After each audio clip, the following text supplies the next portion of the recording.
ನಮಸ್ಕಾರ ಸ್ನೇಹಿತರೆ. ಮಹಾಭಾರತದಲ್ಲಿದ್ದ ಪ್ರಮುಖ ಸ್ಥಳಗಳು ಮತ್ತದರ ಪ್ರಸ್ತುತ ಹೆಸರುಗಳಾವು ನಿಮಗೇನಾದರೂ ಗೊತ್ತೇ? ಗೊತ್ತಿಲ್ಲವಾದರೆ ನಾನಿಲ್ಲಿ ನಿಮಗೆ ತಿಳಿಸಿಕೊಡುತ್ತೇನೆ. ಮಹಾಭಾರತ ಕಾಲದಲ್ಲಿ ಅನೇಕ ಸ್ಥಳಗಳ ಬಗ್ಗೆ ನಾವಿಂದು ಕೇಳಬಹುದು ಅಥವಾ ಆ ಸ್ಥಳಗಳಿಗೆ ನಾವು ಇಂದಿಗೂ ಭೇಟಿ ನೀಡಬಹುದು. ಮಹಾಭಾರತ ಕಾಲದ ಕೆಲವು ಸ್ಥಳಗಳ ಹೆಸರುಗಳು ಪ್ರಸ್ತುತವಾಗಿ ಬದಲಾವಣೆಯನ್ನು ಪಡೆದುಕೊಂಡಿದ್ದರೆ ಇನ್ನೂ ಕೆಲವು ಸ್ಥಳಗಳನ್ನು ಮೊದಲಿನ ಹೆಸರಿನಿಂದಲೇ ಕರೆಯಲಾಗುತ್ತದೆ. ಮಹಾಭಾರತ ಕಾಲದ ಪ್ರಮುಖ ಸ್ಥಳಗಳಾವು? ಯಾವೆಲ್ಲ ಸ್ಥಳಗಳ ಹೆಸರು ಬದಲಾವಣೆಯನ್ನು ಪಡೆದುಕೊಂಡಿದೆ ಎಂದು ನಾವಿಲ್ಲಿ ತಿಳಿದುಕೊಳ್ಳೋಣ.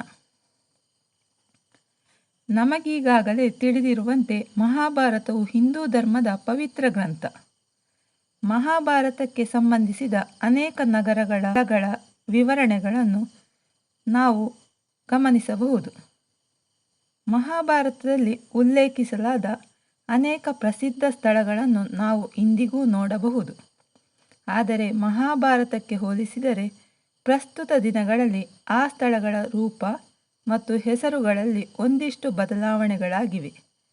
ನಾವಿಂದು ಈ ಮಹಾಭಾರತ ಕಾಲದ ಪ್ರಮುಖ ಸ್ಥಳಗಳ ಬಗ್ಗೆ ಮತ್ತು ಅವುಗಳ ಇತ್ತೀಚಿನ ಹೆಸರುಗಳ ಬಗ್ಗೆ ಇಲ್ಲಿ ತಿಳಿದುಕೊಳ್ಳಬಹುದು.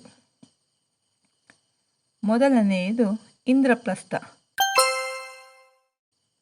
ಇಂದ್ರಪ್ರಸ್ಥವನ್ನು ಭಾರತದ ಪ್ರಮುಖ ಸ್ಥಳಗಳಲ್ಲಿ ಒಂದೆಂದು ಪರಿಗಣಿಸಲಾಗಿದೆ. ಹಸ್ತಿನಾಪುರದಿಂದ ಹೊರಹಾಕಲ್ಪಟ್ಟ ನಂತರ ಪಾಂಡವರು ಇಂದ್ರಪ್ರಸ್ಥವನ್ನು ತಮ್ಮ ರಾಜಧಾನಿಯನ್ನಾಗಿ ಮಾಡಿಕೊಂಡರು. ಮಹಾಭಾರತದ ಇಂದ್ರಪ್ರಸ್ಥವು ಪ್ರಸ್ತುತ ಭಾರತದ ರಾಜಧಾನಿ ದೆಹಲಿಯಾಗಿದೆ. ಎರಡನೆಯದು ಹಸ್ತಿನಾಪುರ. ಇಂದ್ರಪ್ರಸ್ಥದಂತೆ ಹಸ್ತಿನಾಪುರವು ಮಹಾಭಾರತದಲ್ಲಿ ಹೆಚ್ಚಿನ ಪ್ರಾಮುಖ್ಯತೆಯನ್ನು ಪಡೆದುಕೊಂಡ ಸ್ಥಳವಾಗಿದೆ. ಏಕೆಂದರೆ ಹಸ್ತಿನಾಪುರವು ಕೌರವರ ರಾಜ್ಯವಾಗಿತ್ತು ಮತ್ತು ಇಡೀ ಮಹಾಭಾರತದ ಕತೆ ಇಂದಿಗೂ ಹಸ್ತಿನಾಪುರದ ಸುತ್ತಮುತ್ತಲಿದೆ. ಹಸ್ತಿನಾಪುರವನ್ನು ಮಹಾಭಾರತ ಯುದ್ಧ ನಡೆದ ಸ್ಥಳವೆಂದು ಹೇಳಲಾಗುತ್ತದೆ. ಈ ಸ್ಥಳವು ಪ್ರಸ್ತುತ ಮೀರತ್ ನಗರದ ಸಮೀಪದಲ್ಲಿದೆ. ಮಹಾಭಾರತ ಯುದ್ಧದಿಂದಾಗಿ ಇಂದಿಗೂ ಇಲ್ಲಿನ ಮಣ್ಣು ಕೆಂಪಾಗಿರುತ್ತದೆ. ಮೂರನೆಯದು ತಕ್ಷಶಿಲ. ಮಹಾಭಾರತದ ಕಾಲದಲ್ಲಿ ಗಾಂಧಾರ ಪ್ರದೇಶದ ರಾಜಧಾನಿಯಾಗಿದ್ದ ತಕ್ಷಶಿಲೆ ಪ್ರದೇಶವನ್ನು ಕಂದಹಾರ್ ಎಂದು ಕರೆಯಲ್ಪಡುತ್ತದೆ. ಇದು ಅಫ್ಘಾನಿಸ್ತಾನದಲ್ಲಿದೆ. ಕೌರವರ ತಾಯಿ ಗಾಂಧಾರಿಯು ಗಾಂಧಾರದ ರಾಜ ಸುಬಲನ ಮಗಳು. ಗಾಂಧಾರಿಯಿಂದಾಗಿ ಈ ಸ್ಥಳಕ್ಕೆ ಗಾಂಧಾರ ಎನ್ನುವ ಹೆಸರನ್ನು ಇಡಲಾಗಿದೆ. ನಾಲ್ಕನೆಯದು ಉಜ್ಜಯಿನಿಕ. ಮಹಾಭಾರತದಲ್ಲಿ ಉಲ್ಲೇಖಿಸಲಾದ ಉಜ್ಜಯಿನಿಕ ಹೆಸರಿನ ಸ್ಥಳವು ಉತ್ತರಾಖಂಡದಲ್ಲಿನ ಇಂದಿನ ಕಾಶೀಪುರವಾಗಿದೆ. ಇಲ್ಲಿ ಗುರು ದ್ರೋಣಾಚಾರ್ಯರು ಕೌರವರಿಗೆ ಮತ್ತು ಪಾಂಡವರಿಗೆ ಶಿಕ್ಷಣವನ್ನು ನೀಡಿದ್ದರು ಎಂದು ಹೇಳಲಾಗುತ್ತದೆ. ಇಲ್ಲಿರುವ ದ್ರೋಣಸಾಗರ ಸರೋವರವನ್ನು ಪಾಂಡವರು ನಿರ್ಮಿಸಿದ್ದಾರೆ ಎಂದು ಹೇಳಲಾಗುತ್ತದೆ. ವಾರಣಾವತ. ಮಹಾಭಾರತ ಕಾಲದಲ್ಲಿ ಉಲ್ಲೇಖಿಸಲಾದ ಸ್ಥಳದಲ್ಲಿ ವಾರಣಾವತ ಕೂಡ ಒಂದು. ಕೌರವರು ಪಾಂಡವರನ್ನು ಲಾಕ್ಷಾಗೃಹದಲ್ಲಿ ಸುಟ್ಟು ಕೊಲ್ಲಲು ಯತ್ನಿಸಿದ ಸ್ಥಳವಿದು.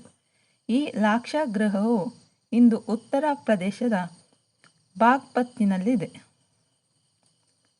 ಪಾಂಚಾಲ.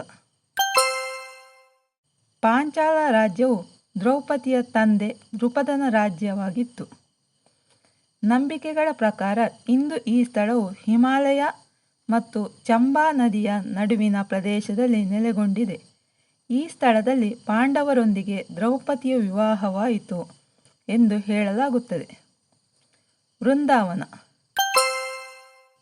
ಮಹಾಭಾರತ ಕಾಲದ ವೃಂದಾವನವನ್ನು ಈಗಲೂ ಈ ಹೆಸರಿನಿಂದಲೇ ಕರೆಯಲಾಗುತ್ತದೆ. ಪ್ರಸ್ತುತ ಇದು ಉತ್ತರ ಪ್ರದೇಶದಲ್ಲಿನ ಸ್ಥಳವಾಗಿದೆ. ಈ ಸ್ಥಳವು ಶ್ರೀಕೃಷ್ಣನೊಂದಿಗೆ ವಿಶೇಷ ಸಂಬಂಧವನ್ನು ಹೊಂದಿದೆ ಎಂದು ಪರಿಗಣಿಸಲಾಗುತ್ತದೆ. ಇಲ್ಲಿ ಶ್ರೀಕೃಷ್ಣನು ಗೋಪಿಕೆಯರೊಂದಿಗೆ ರಾಸವನ್ನು ಆಡುತ್ತಿದ್ದನು. ಅಂಗರಾಜ್ಯ.